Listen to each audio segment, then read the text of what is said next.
అందులో ఏమీ లేదు. అంటే ఇదంతా కూడా అటెన్షన్ డైవర్షన్. ముఖ్యంగా నిన్న మేము ఈ సైట్ విజిట్ సర్టిఫికెట్ పేరిట జరిగిన కుంభకోణాన్ని బట్టబయలు చేశాం. సైట్ విజిట్ సర్టిఫికెట్లో మొదటి లబ్ధిదారుడు ముఖ్యమంత్రి బావమరిది. రేవంత్ రెడ్డి బావమరిది భాగోతాన్ని పొద్దుగాల బయట పెడితే సాయంత్రానికి నోటీసు పంపిండు నాకు.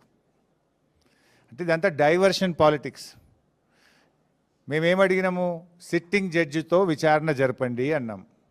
రేవంత్ రెడ్డి నీకు ధైర్యం ఉంటే, నిజాయితీపరుడు అయితే, నువ్వు తప్పు చేయకపోతే తక్షణమే సుప్రీంకోర్టు హైకోర్టు సిట్టింగ్ జడ్జితో విచారణకు ఆదేశించు. ఈ బొగ్గు కుంభకోణాల్లో జరిగిన అవినీతిని మొత్తం బట్టబయలు చేద్దాం.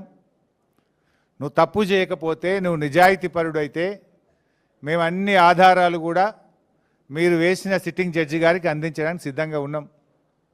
నువ్వు చీటికి మాటికి సిట్లు వేస్తున్నావు కదా, కమిషన్లు వేస్తున్నావు కదా. ఇవాళ మేము అన్ని ఆధారాలతో సూటిగా ఆరోపణ చేస్తున్నాం.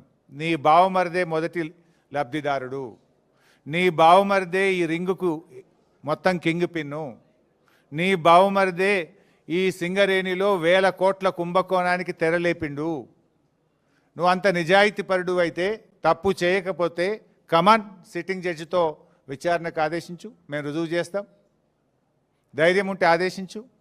అంటే మీ భాగోతాలు బయటపడ్డాయి.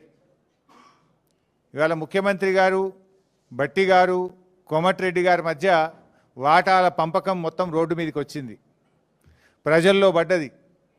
టెండర్ల మీ పోరాటం, టెండర్లు నాకంటే నాకని మీరు కొట్లాడుకునేదంతా ప్రజలకు అర్థమైంది. దాని నుంచి డైవర్ట్ చేయడానికే ఈ సిట్టు, ఈ లట్టు పొట్టు ఏదో చిల్లర నోటీసుల కథ పెట్టినావు నువ్వు. సరే, మాకు చట్టం మీద గౌరవం ఉంది, తప్పకుండా గౌరవిస్తాం, ఎన్నిసార్లు పిలిచినా హాజరవుతాం. మాకు ఉద్యమాల్లో నుంచి వచ్చిన కార్యకర్తలం మేము. కేసీఆర్ గారి నాయకత్వంలో రాటుదేలిన బీఆర్ఎస్ బిడ్డలం, తెలంగాణ ఉద్యమ కన్న బిడ్డలం. ఉద్యమాలు పోరాటాలు మాకు కొత్త కాదు, అక్రమ కేసులు అంతకంటే కొత్త కాదు, అరెస్టులు అనేటివి మాకు కొత్త కాదు.